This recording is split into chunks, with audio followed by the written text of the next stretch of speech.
Bom, hoje a gente vai falar aqui sobre o assunto que a gente vê muita gente comentando, que é sobre o fato de Dragon Ball não ter história. A gente vê muita gente falando que Dragon Ball não tem história, que a história de Dragon Ball é muito rasa, que Dragon Ball é só luta. E no vídeo de hoje eu vim aqui falar minha opinião sincera sobre todo esse assunto, beleza? Então você vai me ajudar demais com o seu like, se você é novo aqui no canal, se inscreva, ativa o sininho. E é isso, beleza? Dito isso, bora lá pro vídeo. Bom, primeiramente é o seguinte, se a gente for levar a frase pro sentido literal, é meio óbvio que Dragon Ball tem história, até porque Dragon Ball tem um capítulo atrás de um capítulo, e na história de Dragon Ball a gente acompanha o desenvolvimento de vários personagens, a evolução de vários personagens, como Goku, Piccolo, Vegeta e Gohan. Então é meio óbvio que sim, Dragon Ball tem história, eu acho que na verdade é bem óbvio mesmo. Mas se Dragon Ball tem uma história, por que muita gente fala que Dragon Ball não tem história? Porque simplesmente hoje em dia a galera ela tem uma mania de confundir muito história com drama. A galera acha que só porque uma história não tem drama, ela simplesmente não tem história, o que obviamente é uma grande mentira. Pra quem acompanha Dragon Ball desde o clássico, sabe que drama nunca foi a proposta que Dragon Ball, que o Akira quis passar na obra. Então a galera que olha assim a história de Dragon Ball no seco, né, a olho nu, começa a tirar conclusões erradas e falando que Dragon Ball simplesmente não tem história. Mas cara, na verdade, Dragon Ball tem uma puta de uma história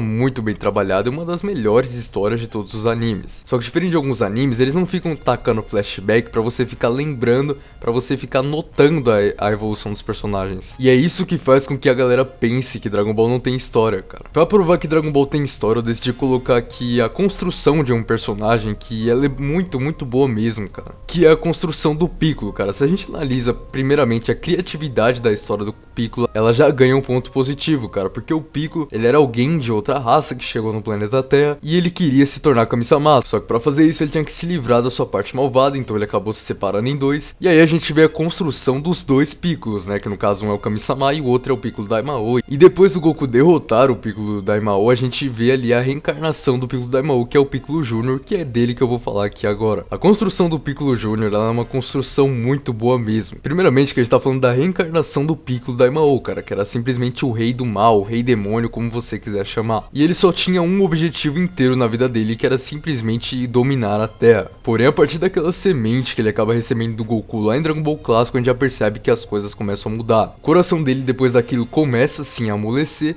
só que ele deixa bem claro que ele ainda não abandonou os planos dele, e que ele pretende sim ainda dominar a Terra. Ele deixa isso bem claro quando ele vai dar a ideia pro Goku deles enfrentar o Raditz junto. Ele fala, ó, só tô fazendo isso pelos meus próprios motivos. E aí luta vai, luta vem, o Raditz acaba morrendo, o Goku acaba morrendo e o Piccolo vai treinar com o Gohan. E é aí que o coração do Piccolo ele literalmente muda de vez. O Piccolo tinha um objetivo, cara, de simplesmente dar o treinamento mais árduo possível para o Gohan. Ele não queria de jeito nenhum pegar leve com o Gohan de nenhuma maneira. Porém, conforme o treinamento vai passando, o coração dele vai amolecendo. E isso fica bem nítido numa cena que o Gohan está em cima da montanha e ele não consegue ver o Gohan passando fome. Ele tem que ir lá e dá a maçã pro Gohan, porque ele não consegue ver o Gohan passando fome. E depois daquele 1 ano de treinamento, veio uma cena muito marcante, pelo menos pra mim, né? Que é sim uma cena muito dramática, e por mais que não seja o foco de Dragon Ball, eu me emocionei bastante nessa cena. Obviamente por conta da Toei, né? Porque no mangá o Akira não deixa essa cena tão dramática assim, que é a cena que o Piccolo se sacrifica pra salvar o Gohan. Cara, aquela cena ela é simplesmente muito genial, porque você percebe que nem mesmo o Piccolo acredita no que ele fez, saca? Ele fala tipo, caraca, eu, o rei demônio, o Piccolo, estou me sacrificando pra salvar um garotinho. Só que ele começa a perceber as coisas e ele fala aquele discurso muito foda pro Gohan. Gohan, você foi meu único amigo sincero, você foi a única pessoa que realmente me tratou com respeito. E a gente percebe todo esse impacto que o Gohan causou na evolução do Piccolo, cara.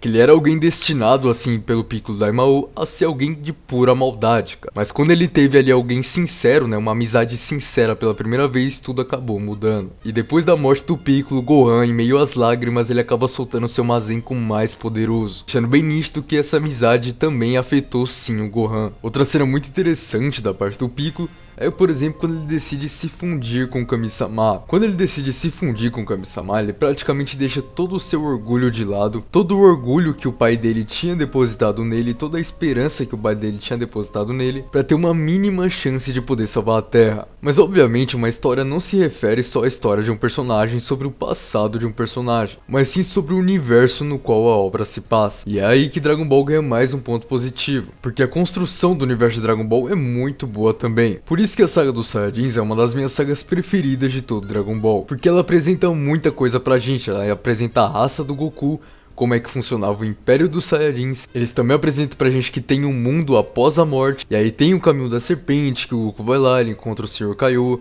A gente tem a questão da gravidade aumentada, tem as técnicas que o Goku aprende. O universo de Dragon Ball em si ele é muito criativo e muito bem trabalhado. Futuramente na saga do Majin Buu a gente é apresentado os deuses supremos, né, que no caso são os Kaioshins. Aí em Dragon Ball Super a gente é apresentado os Hakaishins, que são os opostos dos Kaioshins. Enfim, o universo de Dragon Ball também é algo muito bem trabalhado e muito criativo. E pra finalizar aqui a gente vai falar de uma luta que ela também é muito genial, saca? Tipo, cara, ela é uma luta que também, mano, não tenho palavras pra explicar essa luta. Que é a luta do Goku versus o Majin Vegeta, cara. Essa luta, ela representa muita coisa. Ela não é apenas uma luta de Goku versus Vegeta. Ela é uma luta do Vegeta contra o próprio Vegeta mesmo. Primeiramente, o Vegeta ele já tem uma construção genial, tanto que se a gente perceber, só no final de Dragon Ball Z que ele realmente troca de lado, que ele realmente vira uma pessoa boa, entre aspas. Mas essa construção dessa luta com o Goku foi algo muito genial, porque aquele tempo de paz na Terra afetou muito o Vegeta psicologicamente, cara. Já que tudo aquilo começou a ferir o orgulho dele e a saudade de seu Saiyajin que ele foi por toda a sua vida. Então o fato daquela luta não ser só do Goku versus do Vegeta, e sim do Vegeta contra o próprio Vegeta,